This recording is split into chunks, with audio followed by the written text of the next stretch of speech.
What is up, Insaners? We are back with a new video, and it's our first deadline stream of the FPL season this year. We are here, guys, with the Game Week 29 deadline stream, just about 20-25 minutes to go before the deadline ends, and we're going to discuss some of the most important stuff for Game Week 29. By the way, guys, sorry for the delay. There was a small lag from our end. There was some internet issue connection, so that has been kind of sorted now, and we are live. It's our first deadline stream. Really excited. I'm also going to discuss about my team this week, what kind of transfers I'm doing, what's my strategy behind it, what's the thought process behind me going for certain players and looking at the bigger picture, looking at the future game weeks and taking those hard calls. Apart from that, I'll also be discussing some of the best captain picks for this blank game week.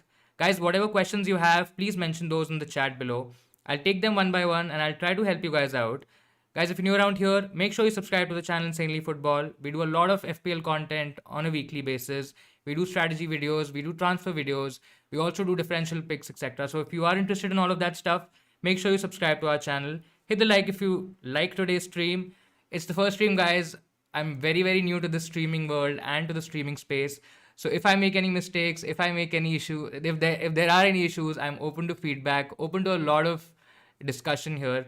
Just a small note, I stay in a very noisy area. So if you guys are having some issues with the noise, extremely sorry for that. I'm trying to improve that and I'm sure that will get better in the upcoming streams.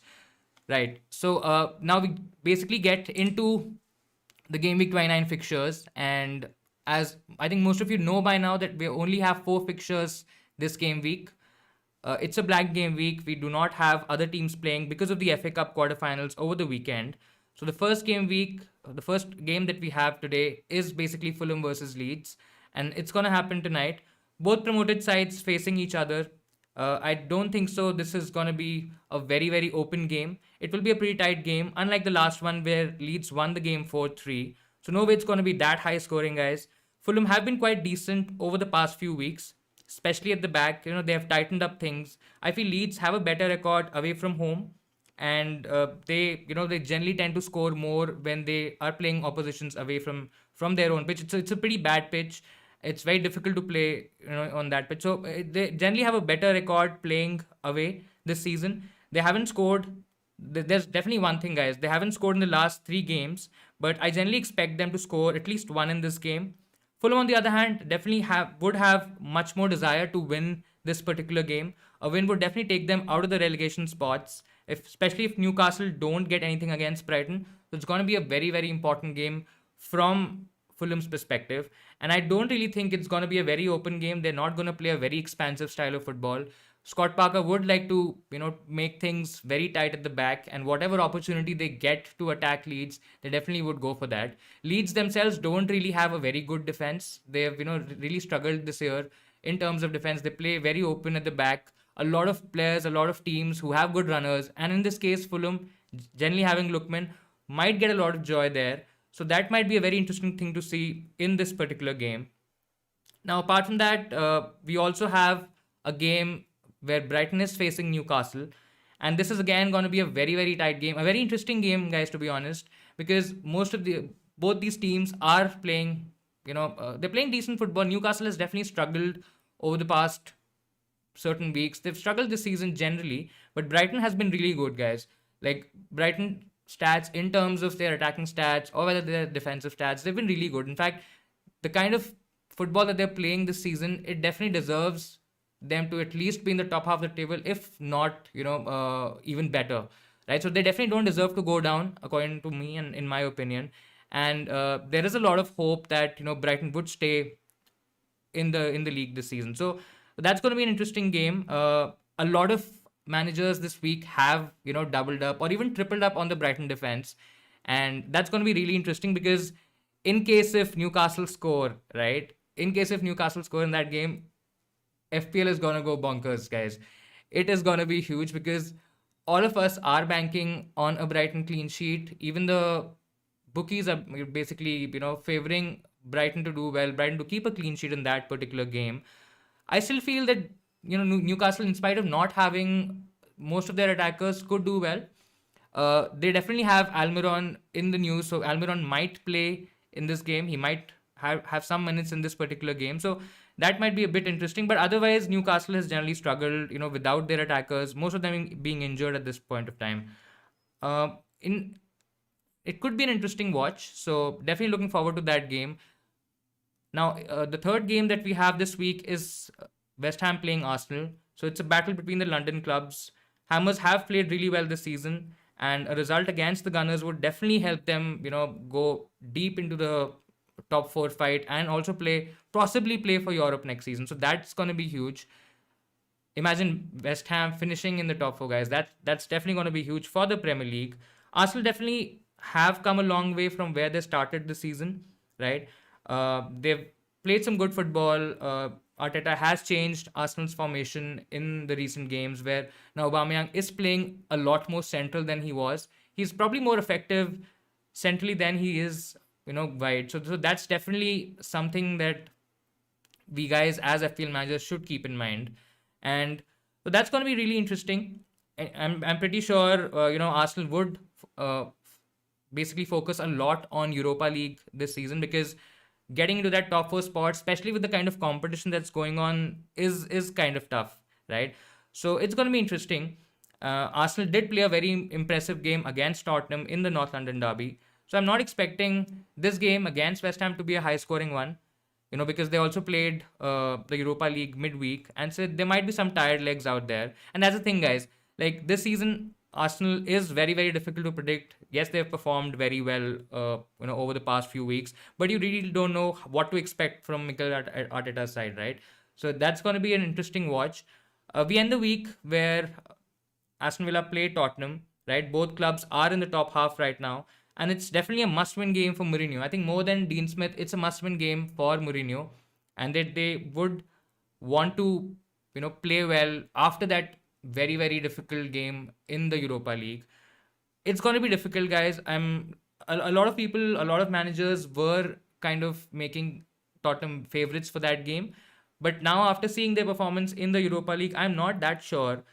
They are having a tough time. Defensively, they are, conceding a lot of goals. They're not keeping a lot of clean sheets. When it comes to attack, obviously with Son out, there are a lot of issues in their attack as well, because they're very heavily reliant on Son and Kane, right? Bale definitely has come in this season. He's performed well over the past few weeks. He's done very well, in fact, right, in terms of the Tottenham attack. But it's still going to be a difficult game, I feel, for Tottenham. It's not going to be, again, a very, very open sort of a game. It might be probably a boring 1-0 or a 1-1 or even a 0-0 for that matter, guys.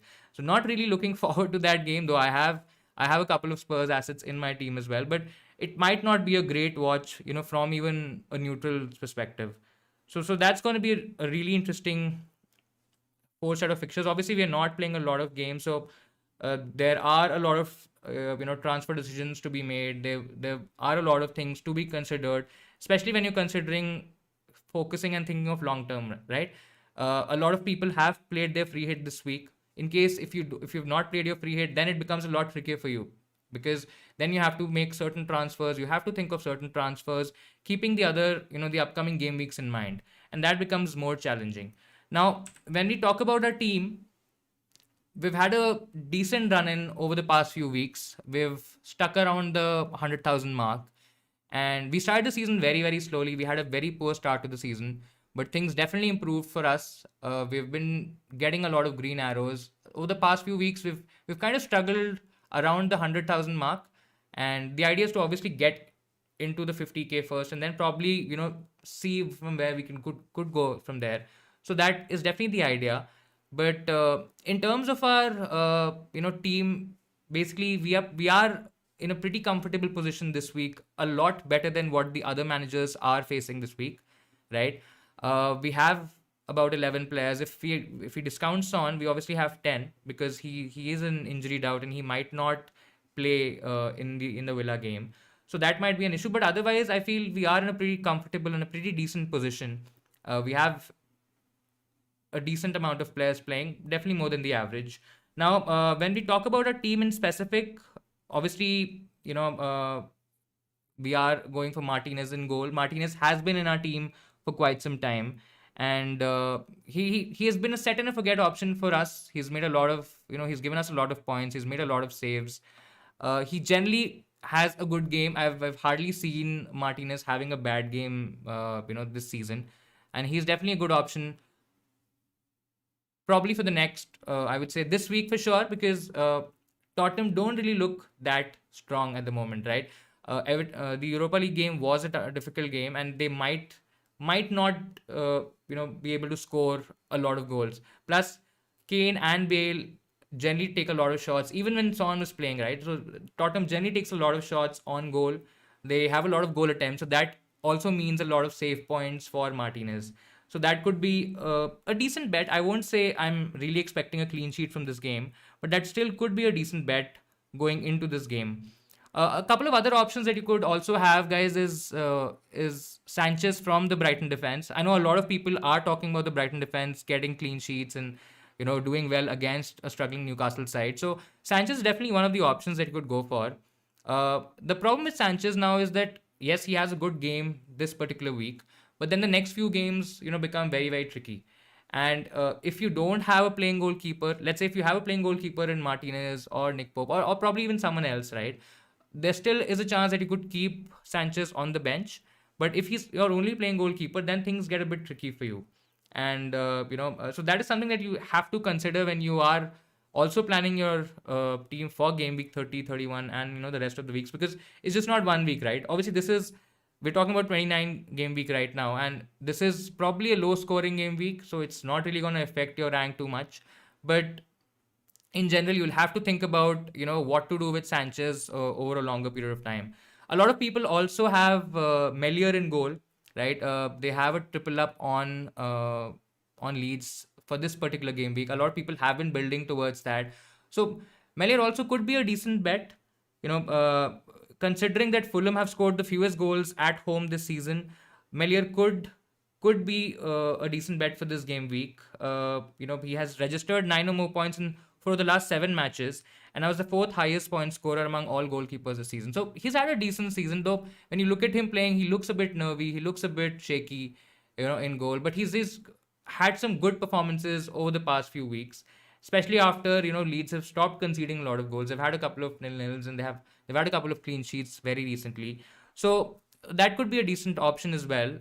Again, with Melier, you'll have to probably think of what to do with him in game week 31, because game week 31 Leeds fixtures generally get a bit tricky, right? So you probably would have to transfer him out, or let's say if you're on a wild card, then things get a lot easier for you, because then it's a very easy swap to probably someone like a Mendy, right? Who's playing for a better team, who is keeping a lot of clean sheets at the moment. And Chelsea's run of fixtures are also pretty decent going forward, so you could definitely get a Mendy over even a Martinez for that matter. Now, in terms of our defense, our first pick is Dallas, and he would definitely be one of the most popular options this particular week. Dallas in midfield these days, he plays in the midfield. He plays a lot more attacking than what was he doing in the beginning of the season, and that's a huge plus for FPL managers, guys, because there's more potential for attacking returns. Also, he's considered a defender in the FPL game, right? So there is also a possibility of getting a Leeds clean sheet, and that, for me, that's a big enough bonus to at least keep him for the next couple of weeks. He's obviously the best value defender this season, right? He's scored. He is in about 20% teams across the game. So he's definitely an easy hold for me, or even an inclusion if you are on a free hit this week. I think he's definitely worth holding on till game week 30. So yeah, so that's my plan, at least, to hold him till game week 30, and from there we'll see what to do with him, and basically just go. When we're doing a wild card, it'll be a lot easier for us to take that call then. Now, in general, I think obviously, apart from Dallas, we have Cresswell and Weltman as well. Cresswell is obviously our transfer this particular week, and he's been very good across the whole season. He's played well. He's the highest scoring defender in FPL this season, so he's definitely a good shout. Against Arsenal, it might be a bit tricky.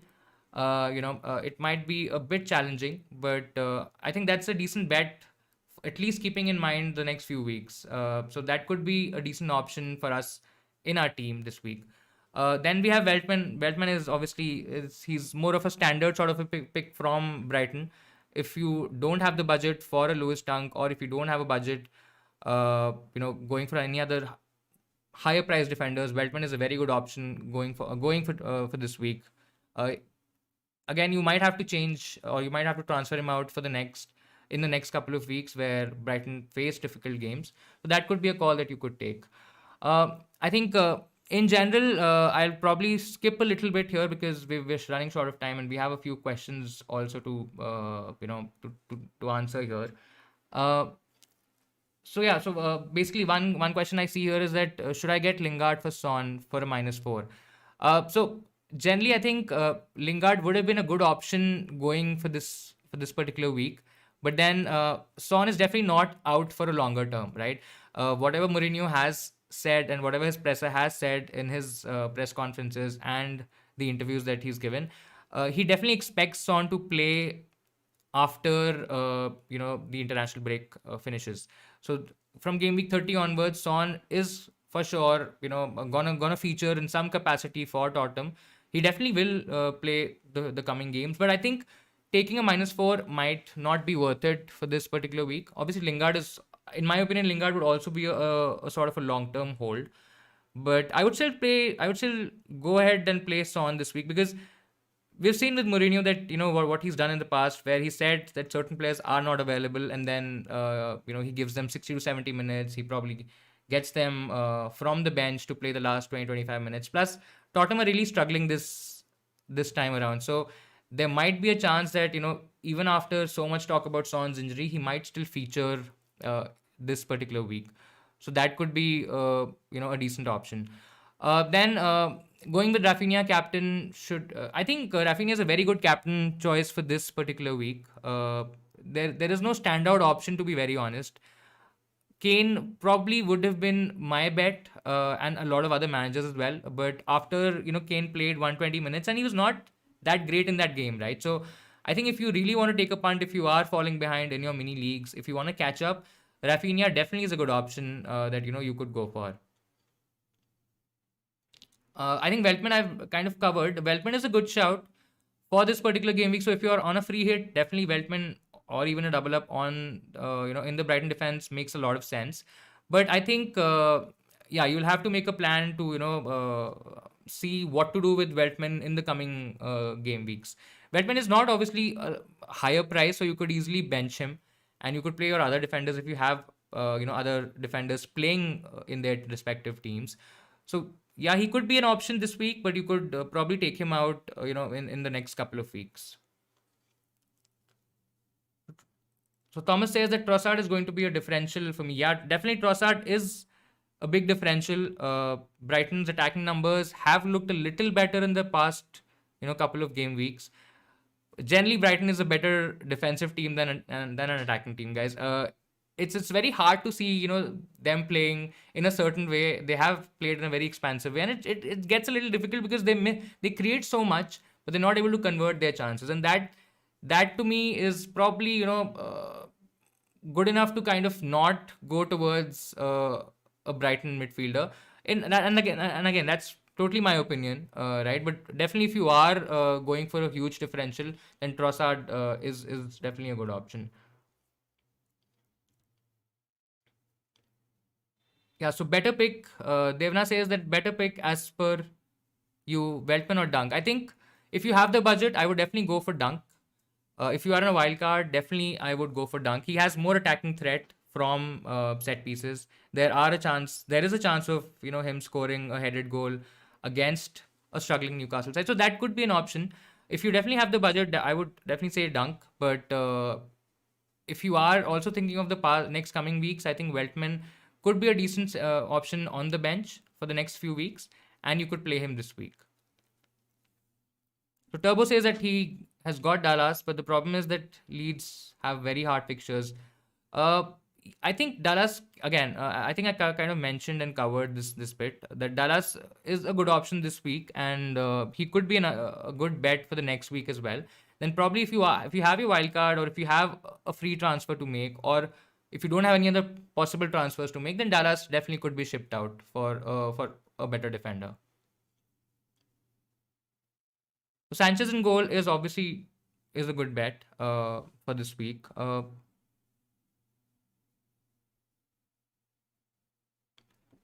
Yeah. So yeah, not much time to go before the deadline. I know that this stream probably was not what I at least I kind of had in mind. There definitely would be a longer stream in the coming time, and I first have to get this the whole internet thing sorted. But apologies for the late start of the stream. In general, what how I want to do the streams is that I obviously have a Instagram channel, and we are a pretty active community there. I would also be posting certain questions and certain things. So if you have any questions, I could take those questions beforehand, and then we could have that session where I speak about specific topics. I would also love to hear from your side in terms of what you think about let's say if you're doing a wildcard draft, or if you're doing strategy planning for the next 3 to 4 weeks. So that could be a very very interesting way to do things. This is obviously the first time that I'm doing a stream, and things would obviously get better from here. But let's see. Looking forward to a lot of streams in the coming time. We do a lot of videos in general, and I wanted to start streaming as well, because it gives me also a lot more perspective to in terms of how to play this game. So that's going to be a really interesting thing, and hopefully we'll have a much longer stream. I'm also planning to do probably a stream during the international break, and that would probably include me doing a review of the coming game weeks, as well as how my season has gone so far. So that could be an interesting topic, and an interesting thing to kind of look at. So that could be an interesting thing. Praveen says Martinez or Areola to play in goal this week. I think definitely I would not. So I have Martinez and I'm playing Martinez. But if you have Areola, Areola might be a decent shout ahead of Martinez. It might be a close game with Villa, but there are high chances that Tottenham could score in that game.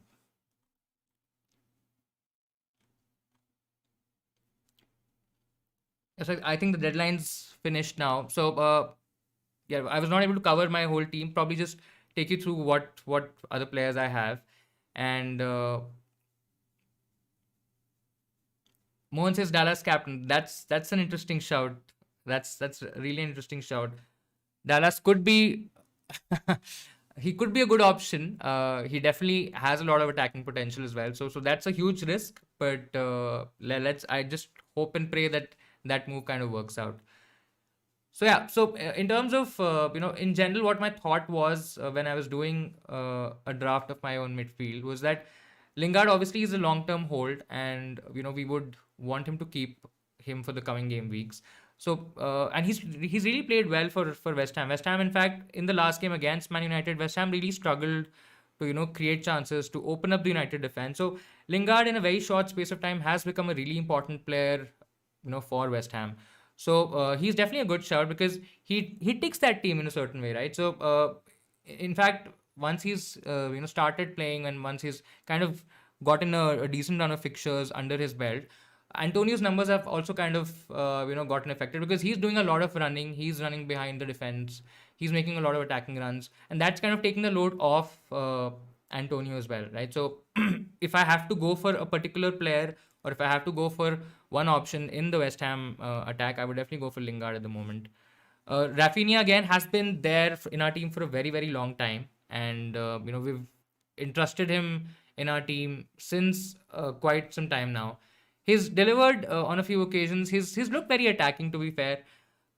Bamford has missed a lot of chances, and if he could have converted those chances, or the specific big chances that Rafinha created, I think we would have been having a very, very different sort of a conversation right now.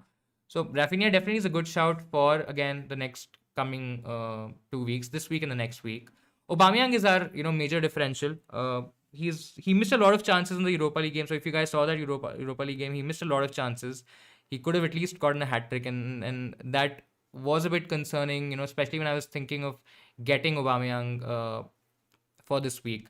But he generally is a huge differential, and he's a premium player, and he's definitely among the least owned in terms of the premium options that we have. Obviously, apart from the City, some of the City players that are there, and in terms of how Arsenal has played over the past, over the last few weeks, Aubameyang is playing a lot more centrally, so that gives him a lot more room to attack. He's making a lot of good runs. He's getting a lot of good chances, and he's converting as well. So he definitely looks like a good shout for the coming few weeks. And this is in place of Salah, right? So Salah was a huge disappointment. He was a big frustration for us. We held him. I think a lot of managers decided to shift him away over at least a couple of weeks back, but we held him for some time. But I think I've also kind of lost my patience with Salah now. And obviously, Liverpool have a good run of fixtures. It's not that Liverpool don't have the right set of games, but I think seeing Diego Jota and how he's played in the Liverpool setup, I think if he gets a lot more starts and if he gets a lot more run-ins, he could be a good downgrade to Salah, because that way we'll be able to save a lot of funds as well, and we could obviously invest that money elsewhere, right? So that always, if I'm getting something from a 6.5, 7 million midfielder, instead of spending that 12 and a half premium price, it definitely gives me a lot more flexibility to change things around, right? So that's a thought in terms of our midfield. We obviously have Gundogan, who's not playing this week, but he would still be probably a hold for now. We still want to see how City lines up for the coming games. Obviously, they have a lot more games to play. They have a lot more competitions to focus on.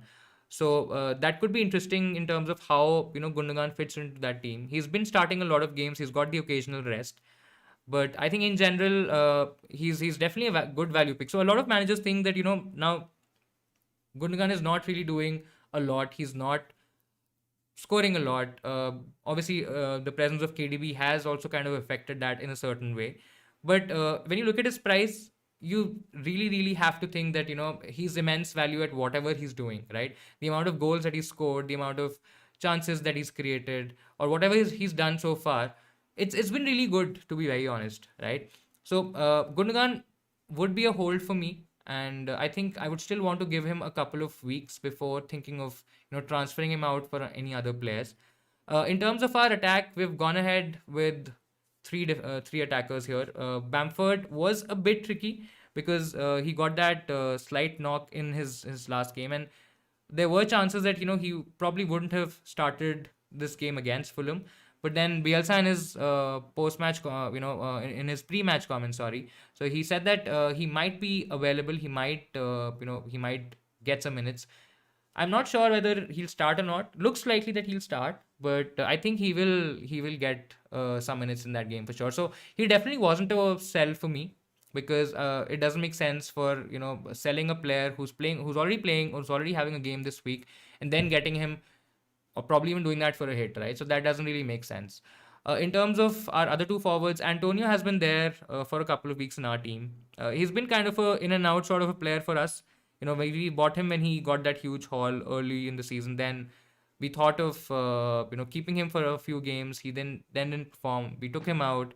He started performing again. So it's been kind of a weird one with Antonio. And obviously, since Lingard has also kind of come in, his numbers have dropped off a bit. So that is a slight concern if you are an Antonio owner. But I still think that he's probably a better shout than the likes of Oli Watkins, because Watkins in particular has been frustrating to watch, especially when Grealish is not there in the team. Watkins generally struggles to get involved in the game. There's a lack of creativity in that team if Grealish is not playing, because Grealish is their main engine, right? He makes that team tick. So if he's not there, it becomes a little difficult for Villa players to kind of create those chances for Watkins to finish. So I still feel that Antonio would be a decent bet for now. Kane obviously is the most premium player or the pick that we have, and he's still a set and a forget option for us. We're not gonna look at other options at the moment. Obviously, we have the likes of Aguero starting for City as well, so that could be one area that we could look at. But again, there's so much rotation with City players that it gets a little difficult to make that call. And playing the pep roulette is always very tricky, right? So I think most managers would also want to avoid that kind of a situation. Kane in the Tottenham team is definitely a hold. he would play most of the minutes. If he's not injured, he's definitely going to feature in majority of the games for Tottenham, right? So he definitely is a hold. He's also good he more than I think more than a good captain pick. He's more of a common or more of a safe pick this week because of other lack of other options that we have, in playing this week. I think a lot of managers, in fact majority of the managers, would go for Kane as captain. And if you are playing, obviously if you are playing safe, then that move makes a lot of sense. But if you are kind of catching up, if you are looking at taking off points from your opponents who are above in your mini leagues, then I think you could definitely go for a differential option this week, because again, there's no clear cut option in terms of captaincy this week, right? So that could be a good move, in fact, to have a differential captain operating in your team this week. So that's generally my my team thoughts and how I've kind of structured my squad for game week 29. Obviously there is a lot of thinking to do in terms of 30 31, especially when I'm planning to use my wild card in game week 31. So that could be a very interesting time, because Villa and Leeds have kind of tricky fixtures post that. So a lot of managers would look to move these assets out of their team, and that is something that I also have in mind. Again, how many to keep and how many to sell is also something that I have to think about, because Man City and Tottenham have a blank in game week 33, right? So they're playing the FL Cup in game week 33, and that could be a tricky situation to monitor, a tricky situation to get through, because a lot of managers right now would have the likes of Kane, the likes of Bale, at least a double up on City, if not a triple up right now. So there are a lot of decisions to be made in terms of what to do, how to kind of take care of the game week 33 blank that we have. So it's definitely going to be an interesting time, and I'm definitely looking forward to it. There's a lot of thinking, there's a lot of tinkering to do. So it's going to be very interesting. In terms of, I think at least the next week, I'm not really thinking of doing a lot of changes. Might probably just roll on the transfer to game week 31 in case I'm not playing the wild card that week, because Son definitely should come back after the international break. Uh, Lingard, Rafinha, Aubameyang, all are looking decent options for the next week as well. So we'll see how we kind of go about it. Obviously, we will be doing a couple of videos before the stream, which would be the deadline stream again. But we would be doing a couple of videos where we talk about possible transfer strategies. We also talk about, in case if you are planning to use any chips, because a lot of managers are also left with triple captain chips. They're also left with bench boost, right? So we'll also kind of cover those things in detail in terms of what is the best strategy to maneuver and to kind of get through game week 30. So that's going to be really interesting. So make sure you watch out for that, right? I think that'll be all for this particular stream. We started late, and we could not get a lot of things. Obviously, I've kind of also gotten some feedback in terms of what we could do and how we could make this more interactive. So I'm definitely going to try that. Thank you so much, guys, whosoever has tuned in today. It really, really means a lot. Obviously, this is a very, very new channel, and we've recently started, making videos on YouTube. We've been there on Instagram for the past 3.5 months now. It's been a really interesting journey so far, and I've got a lot of good feedback. I've got a lot of good comments. There's a lot that I've learned over the past few months, and that makes me think also in a lot of different ways. So that definitely helps me a lot.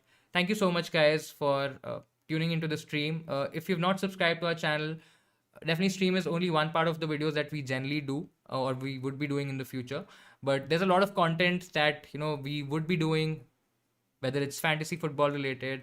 We're also thinking of starting, we've already done one video on that, which is the Premier League chatter, where we talk about certain aspects, certain topics, which generally might be interesting from an FPL point of view, or might even give you a different perspective, right? When you're thinking about your teams, when you're thinking about matches in general, when you're thinking about Premier League in general, that could give you a lot more perspective in terms of how teams are doing. So we've done a video on Tuchel's setup under Chelsea, right? Tuchel obviously has come in new, so he's made a lot of changes, he's made a lot of tinkering in his team. So we tried to decode that, and that was a pretty interesting video. So if you've not checked that out, do check that out in our Premier League chatter series. We'll also be doing a couple of videos probably during the international break, because obviously there won't be any matches at that time. So we might be doing certain videos on Liverpool, on City, right? So that's going to be really interesting. In case if you have any ideas, if you have any thoughts, if you want to see any kind of particular content, please feel free to comment. Please feel free to reach out to me. You can also DM me on Instagram. You'll find a link to the Instagram channel in the description below as well. So we could definitely have a chat, and we could definitely work on something together. So thank you so much, guys. I think that'll be all for this video. uh, I had a good time interacting with you. I'm sure a lot more is gonna come next week as well, so stay tuned for that, and I will see you in Saners next time.